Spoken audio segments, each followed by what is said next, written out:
एक बार गणेश जी पृथ्वी पर विचरण कर रहे थे। वहाँ अलग अलग जगह पर अपने अलग अलग भक्त देखकर उन्होंने विचार किया, क्यों ना पता किया जाए इनमें से मेरा असली भक्त कौन है और कौन दिखावा कर रहा है। वो माता पार्वती के पास गए। प्रणाम माते, मैं धरती पर जाना चाहता हूँ और पृथ्वी वासियों की परीक्षा लेना चाहता हूँ। वो तो ठीक है पुत्र, मगर तुम भक्तों की परीक्षा लोगे कैसे? अब भक्तों की परीक्षा लेनी है तो कोई ना कोई विशेष उपाय तो करना ही होगा। क्यों ना मैं एक छोटे से बालक का रूप लेकर भक्तों की परीक्षा लेने जाऊं? जैसा तुम्हें ठीक लगे पुत्र। भगवान गणेश भक्तों की परीक्षा लेने हेतु एक छोटे से बालक का रूप धारण कर लेते हैं।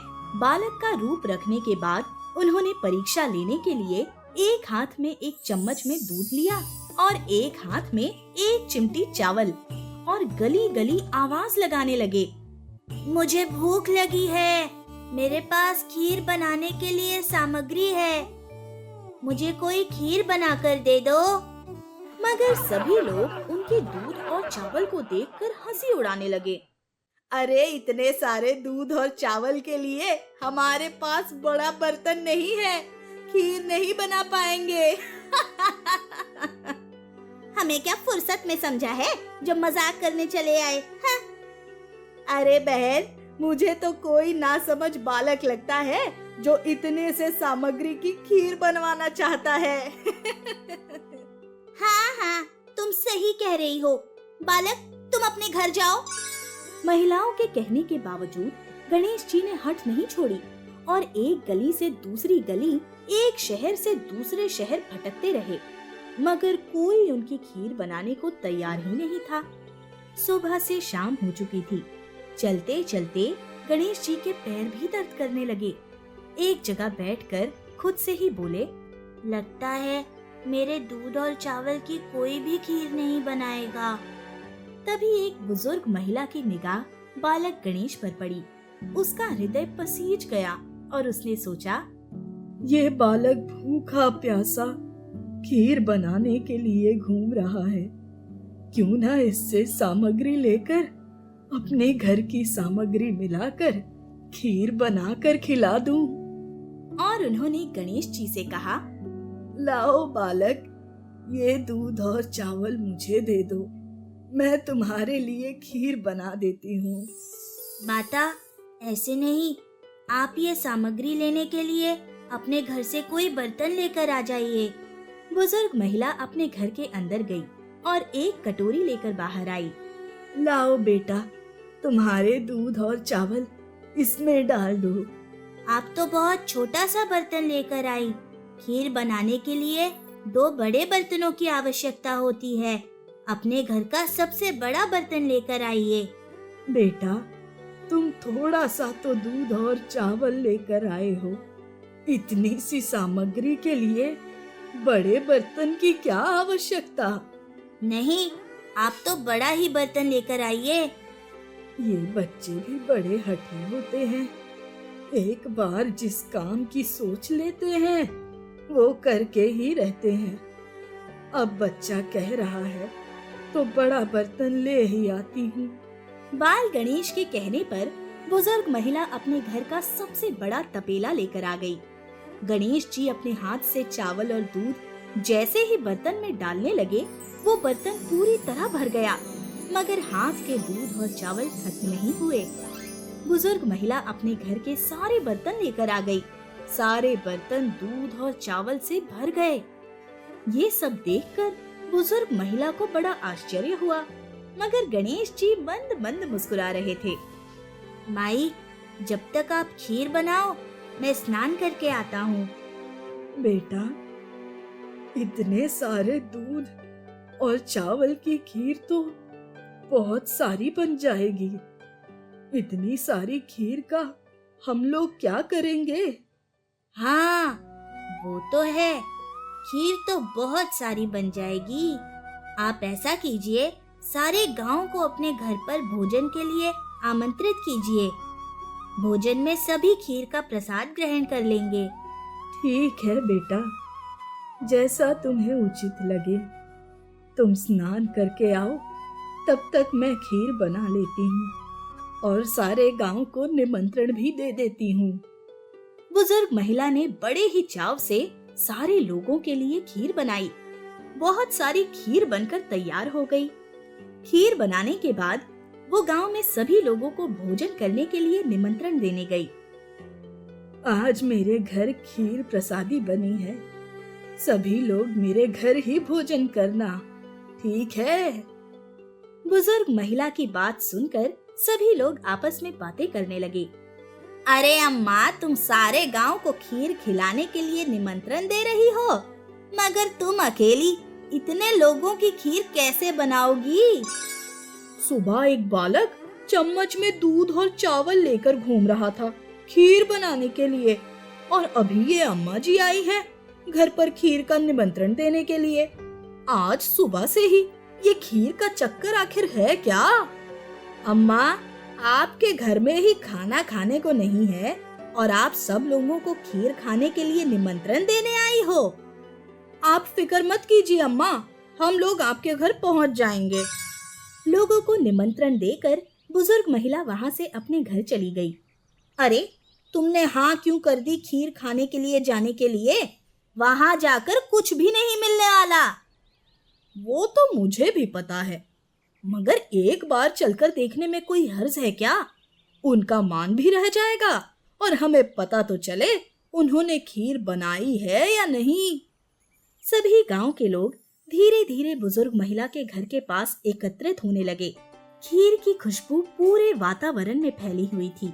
सभी लोग बोले, खीर तो बनी है, मगर देखते हैं कितने लोगों को मिल पाती है। बुजुर्ग महिला की बहू को जब अपनी माँ के गांव भोज के बारे में पता चला, तो वो झटपट अपनी सास की झोपड़ी में जाकर देखती है तो वहाँ बहुत सारे बर्तनों में खीर रखी है। अम्मा जी ने खीर तो बहुत सारी बनाई है, मगर बाहर गांव के लोग भी तो बहुत सारे हैं। ऐसा ना हो कि ये खीर खत्म हो जाए और मुझे मिले ही नहीं। क्यों ना सब लोगों के खाने के पहले मैं एक बार पेट भर के खीर खा लूं। बहू ने बड़े 2 पतीलों में से तुरंत अपने लिए खीर निकाली और हाथ जोड़कर गणेश जी महाराज से प्रार्थना करने लगी। गणेश जी महाराज, वैसे तो पहले अतिथि लोगों को भोजन करवाना चाहिए, मगर इतनी स्वादिष्ट खीर देखकर मुझसे रहा नहीं जा रहा। आइए, आप और हम दोनों खीर का प्रसाद पाते हैं। कहकर वो बहू घर के कोने में बैठकर फटाफट खीर खाने लगी। बहू की खीर खाने के बाद गांव के सारे लोग वहां एकत्रित हो जाते हैं। बुजुर्ग महिला गांव के सभी लोगों को खीर का प्रसाद खिलाती है। सभी लोगों को खीर बहुत अच्छी लगती है, मगर सब लोगों के खाने के बावजूद भी बहुत सारी खीर बच जाती है। तभी बुजुर्ग महिला को बालक गणेश नजर आते हैं। अरे बालक, तू अभी तक कहाँ था रे? तेरा ही इंतजार कर रही थी। सभी लोगों ने खीर का प्रसाद पा लिया। चला, तुझे भी खीर खिलाती हूँ। नहीं माता, मैंने तो सबसे पहले की खीर खा ली। तुम्हारी बहू ने मेरा भोग लगाने के बाद ही खीर ग्रहण की थी। अब आप खीर का प्रसाद ग्रहण कीजिए। बुजुर्ग महिला ने भी मन भरकर खीर खाई, मगर उसके बावजूद भी बहुत सारी खीर बच गई थी। ये तो अभी भी ढेर सारी खीर है। अब मैं इस खीर का क्या करूं? आप ऐसा कीजिए, इस पूरी खीर को 4 भागों में विभाजित कर अपने घर के 4 कोनों में रख दीजिए।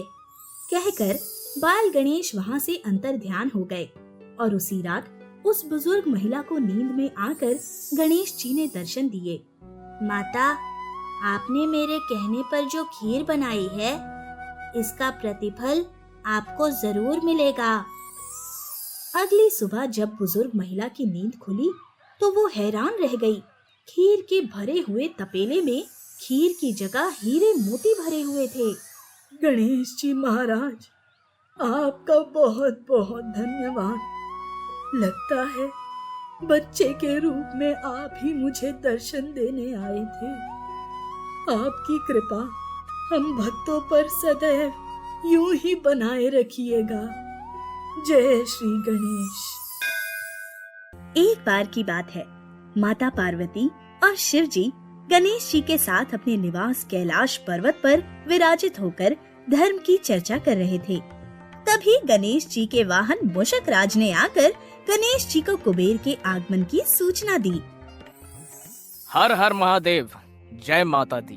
भगवान भोलेनाथ और जगत जननी माता पार्वती, आप दोनों को मेरा नमन स्वीकार हो। विघ्नहर्ता गणेश को शत शत नमन। आशीर्वाद। कहिए कुबेर महाराज, कैसे आना हुआ? आपका दास आपके चरणों में एक निमंत्रण लेकर आया है। कैसा निमंत्रण? आपके दास की दिली इच्छा है कि आप एक बार उसके महल में पधारें और वहां पर बने हुए भोजन को ग्रहण करें। अरे वाह, भोजन! मूषक की बात सुनकर सभी को हंसी आ गई, मगर शंकर जी थोड़ा सा चिंतित होकर सोचने लगे। कुबेर को लगता है अपने वैभव का घमंड हो गया है, इसीलिए हमें भोजन का निमंत्रण देने के बहाने अपने वैभव का प्रदर्शन करना चाहता है। महादेव, आप किस चिंता में डूबे हुए हैं? दास का निमंत्रण स्वीकार कीजिए प्रभु। आपके निमंत्रण का बहुत बहुत धन्यवाद, मगर कैलाश पर्वत को छोड़कर कहीं भी जाना मेरे लिए असंभव है, इसीलिए मैं भोजन पर नहीं आ पाऊंगा। शिव जी के मना करने के बाद कुबेर पार्वती माता की ओर देखने लगे। माता पार्वती, यदि देवादिदेव नहीं आ सकते तो आप तो भोजन का निमंत्रण स्वीकार करिए। पति कैलाश पर धुनी रमाए और पत्नी 56 भोग ग्रहण करे, ये मेरे लिए संभव नहीं, इसलिए मुझे क्षमा कीजिए। मैं भी भोजन के लिए नहीं आ सकती। मैं तो बड़ी आशा के साथ आप लोगों को भोजन का निमंत्रण देने के लिए आया था, मगर लगता है कि कैलाश से मुझे निराश होकर जाना पड़ेगा। नहीं कुबेर, कैलाश से आज तक कोई भी निराश होकर नहीं गया। आपको भी निराशा नहीं होगी। आपके प्रेम भरे निमंत्रण को हम स्वीकार करते हैं। बालक गणेश आपके साथ आपके महल पधारेंगे। इसे और इसके वाहन को स्वादिष्ट भोजन बहुत प्रिय है। शिव जी की बात सुनकर मूषक राज बहुत ही खुश हो जाते हैं। जैसी आपकी आज्ञा प्रभु। आइए विघ्नहर्ता गणेश। आज्ञा पिताश्री। शिव जी इशारे में गणेश को जाने के लिए कहते हैं। प्रणाम माताश्री, प्रणाम पिताश्री। गणेश जी अपने वाहन मूषक राज के साथ कुबेर के महल में पहुंचते हैं।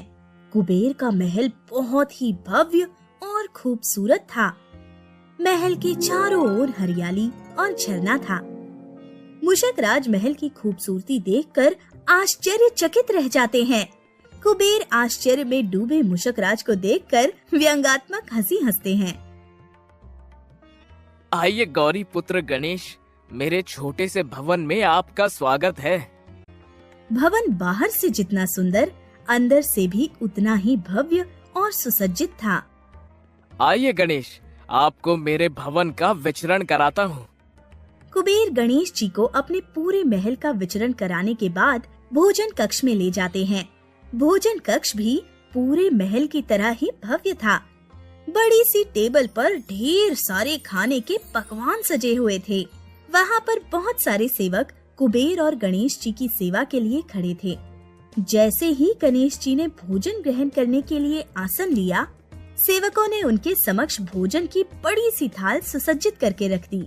मूषक राज भी भोजन ग्रहण करने के लिए विराजमान हो गए। आइए कुबेर जी, आप हम लोगों के साथ भोजन ग्रहण कीजिए। नहीं प्रभु, पहले आप भोजन ग्रहण कीजिए, फिर बाद में आपका दास ग्रहण करेगा। जैसा आपका मन। गणेश जी ने थाली को नमन कर भोजन करना आरंभ किया। कुबेर उन्हें देखकर बहुत प्रसन्न हो रहे थे। गणेश जी जल्दी जल्दी भोजन ग्रहण करने लगे। गणेश जी ने कुछ ही पलों में टेबल पर सुसज्जित सारा भोजन ग्रहण कर लिया। कुबेर महाराज, बस इतना ही है, हमें तो और भोजन चाहिए। महाराज, अभी आपकी सेवा में भोजन हाजिर हो रहा है। कुबेर ने सेवकों को इशारा किया।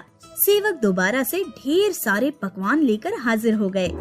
सेवक को भोजन टेबल पर लगाए कुछ ही समय हुआ था कि गणेश जी महाराज ने पूरा भोजन समाप्त कर दिया। ये देखकर कुबेर की आंखें आश्चर्य से फटी की फटी रह गईं। कुबेर जी, और भोजन मंगवाइए। कुबेर हकलाते हुए कहते हैं, हाँ, अभी लीजिए। इस बार सेवक बड़े बड़े बर्तनों में ढेर सारा भोजन लेकर हाजिर हो गए। इतना सारा भोजन देखकर कुबेर को लगा था अब शायद गणेश जी भोजन से तृप्त हो जाएंगे, मगर सेवक भोजन लाते जा रहे थे और गणेश जी भोजन प्राप्त करते जा रहे थे। अब तो रसोइया भोजन बनाते बनाते थक गया। वही सेवक उनके लिए भोजन लाते लाते थक गए थे। कुबेर महाराज भी आश्चर्य से कुछ नहीं बोल पा रहे थे। वे बस गणेश जी को फटी हुई आंखों से खाते हुए देखे जा रहे थे। मूषक राज भी हैरान थे कि आज गणेश जी को क्या हो गया है। रसोई और भंडार का सारा अनाज खत्म हो गया, मगर गणेश जी की भूख शांत ही नहीं हुई। रसोइये और सेवक नजरें झुकाए खड़े थे। और भोजन लाइए। पूरे साल भर का संग्रहित अनाज आप एक दिन में समाप्त करके बोल रहे हैं कि और भोजन लेकर आओ। मैं कहाँ से भोजन लेकर आऊँ? वो सब मैं नहीं जानता। मैं आपका अतिथि हूँ, आपके घर भोजन ग्रहण करने आया हूँ। मेरी क्षुधा को शांत करना आपकी जिम्मेदारी है। मेरे लिए भोजन लेकर आओ, नहीं तो मैं तुम्हें खा जाऊंगा। गणेश जी की बात सुनकर सारे सेवक डर गए और वहाँ से भाग गए। कुबेर भी डर गए और सोचने लगे कि आखिर अब वे क्या करें। तभी उन्हें शंकर जी की याद आई और वे वहाँ से गायब हो गए। ये सब लोग तो चले गए, अब मेरी क्षुधा का क्या होगा? इसे कैसे शांत करूं?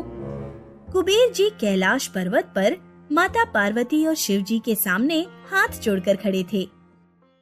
त्राहिमाम प्रभु त्राहिमाम, मैं आप दोनों की शरण में आया हूँ।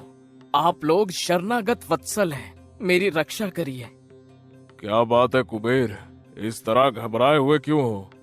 प्रभु, आपसे तो कुछ छुपा हुआ नहीं है। आपको तो ज्ञात है कि गणेश जी मेरे भवन में भोजन पर निमंत्रित थे, मगर उनकी श्रद्धा शांत ही नहीं हो रही।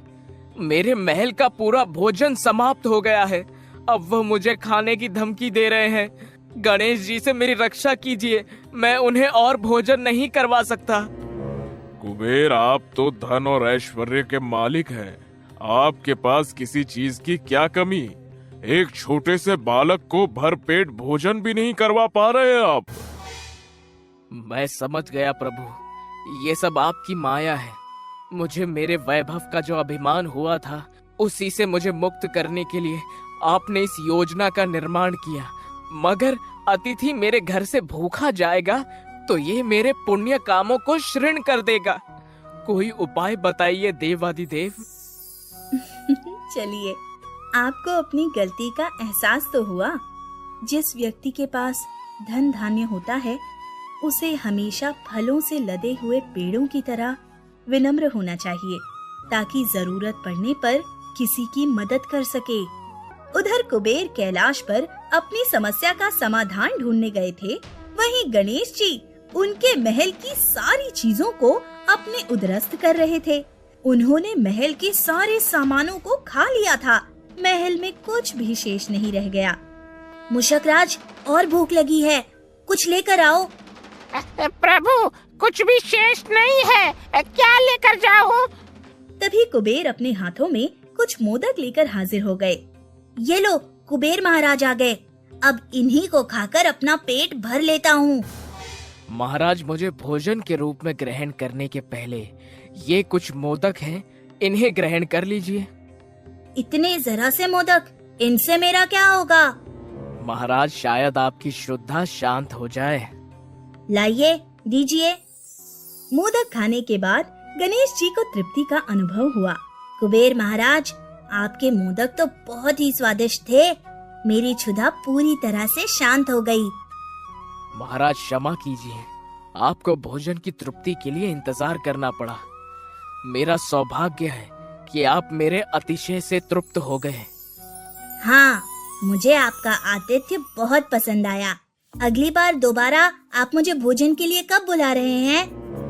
कुबेर और उसके सारे सेवक घबरा जाते हैं मूषक राज और गणेश जी मुस्कुराते हुए कुबेर के महल से कैलाश लौट आते हैं।